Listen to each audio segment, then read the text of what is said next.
Welcome to BIOS-iEngineer YouTube channel. I never fix BIOS from China, I make a new one. It's a rule.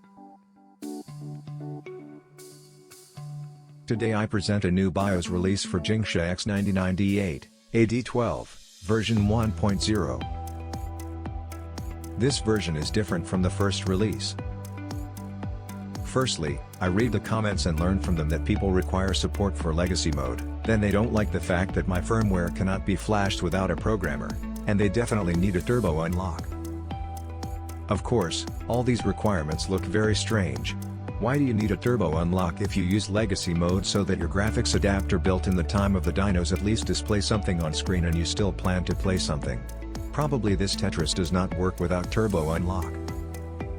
Yes, I don't consider this board for anything serious, it's a regular low quality and not very popular board from China. As a result, I created the BIOS that I was asked about and this is what came of it. Legacy mode is present, Intel Management Engine firmware is in manufacturer mode. So that you can update without a programmer, until you flash some crap, and your board will turn into a brick in waiting recover with programmer device. As a result, people did not really like this, and none of them could explain why they required some completely unnecessary functions. So, now the new firmware has all the advantages of the usual BIOS-iEngineer brand. Lack of support for legacy mode increases the stability and performance of the system. Intel Management Engine firmware in production mode.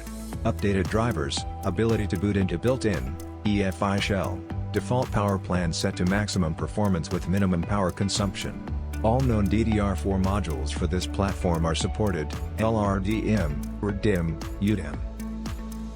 Testing was with LRDIMM 64GB modules from Samsung. I can't name the RAM model more precisely, since now I don't have it anymore. As an add-on, a third-party developer has created a patch that fixes Smart Fan and turns on ambient LED. A BIOS version with Resizable BAR support is also ready, all the necessary software is available after purchase.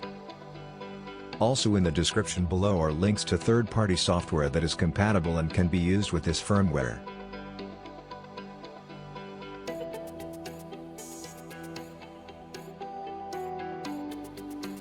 Choose a platform that is convenient for you to buy and do not forget to leave a rating where possible.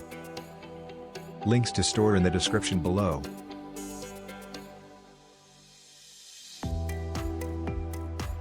Thanks for watching. See you on the next videos.